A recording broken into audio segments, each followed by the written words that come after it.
Listening to Double RD Beats. Exclusive. Double RD Beats.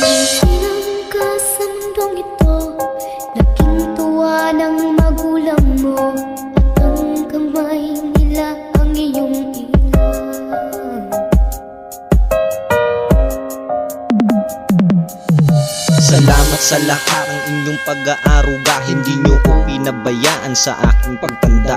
Hindi nyo ko itinuon sa mga maling landas. Kaya malaking pasasalamat, ganun din sa itaas. Aking ama't ina na sa akin na nagpapayo. Magandang kinabukasan ang sa akin ay pinaplano. Yung ako ay lumaki at merong takot sa Diyos. Matinding pagmamahal ang sa akin ay binuhos ng aking magulang. Kahit kailan ay di nagkulang, simula ng pagkabata hanggang sa ako'y isilang sa mundong ibabaw. Kayo ang unang gumabay at mahabang panahon na aking paglalakbay. Kamay nyo ang aking ilaw sa aking mga tinatahak. Ngalan nyo sa puso ko, sa isip ko nakatatak. Ngayong alam nyo na, sana'y hindi mapaiyak. Pasasalamat sa magulang ang aking mga binabalak. Napupuyat ay sa pagtimpla ng gatas mo,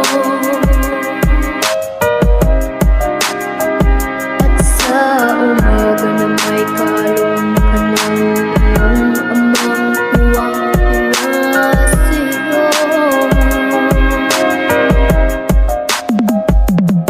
Ngayong wala na si ama, hanggang kailan ako lalaban? Mga payo niya sa akin, hindi ko pinagsisiyan. Ikaw ang haligi ng tahanan, bakit biglang nawala? Masakit man sa damdamin, wala akong nagawa upang pigilin ng patak na nagmula sa aking mata. Hindi ko lang masabi noon, dinadapuan ng hiya na mahal kita. Dapat noon mo pa nalaman, ngayon ko lang nasabi hanggang sa huling hantungan na aking pagmamahal na ilaan para sa'yo. Parang gumunaw ang mundo nang mawala sa piling ko ang sangkatulad mo. Ngayon ako ay nagsisisi, kung alam ko lang sana'y hindi na to nangyari. Salamat po ama, dahil sa'yo ako'y natuto. Kahit wala ka na, nandito ka sa puso ko. Sana'y iyong malaman at iyong naririnig.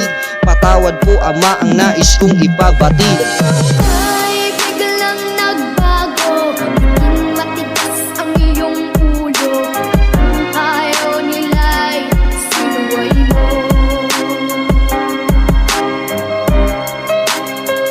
Di mo man lang inisip na ang kanilang ginagawa'y para sa'yo.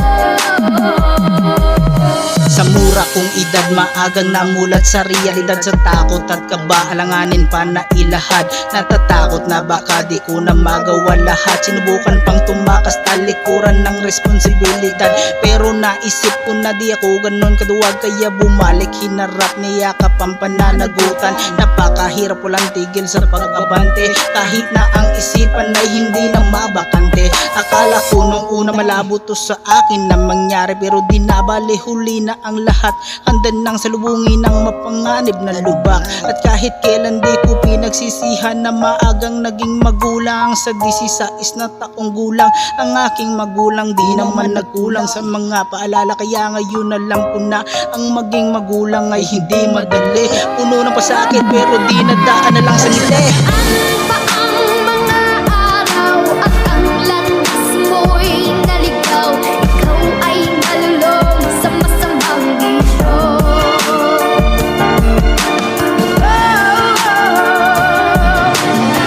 Una mong nilapitan ang iyong inang lumuluha, at ang tanong anak, bakit nagkaganyan? Bakit ba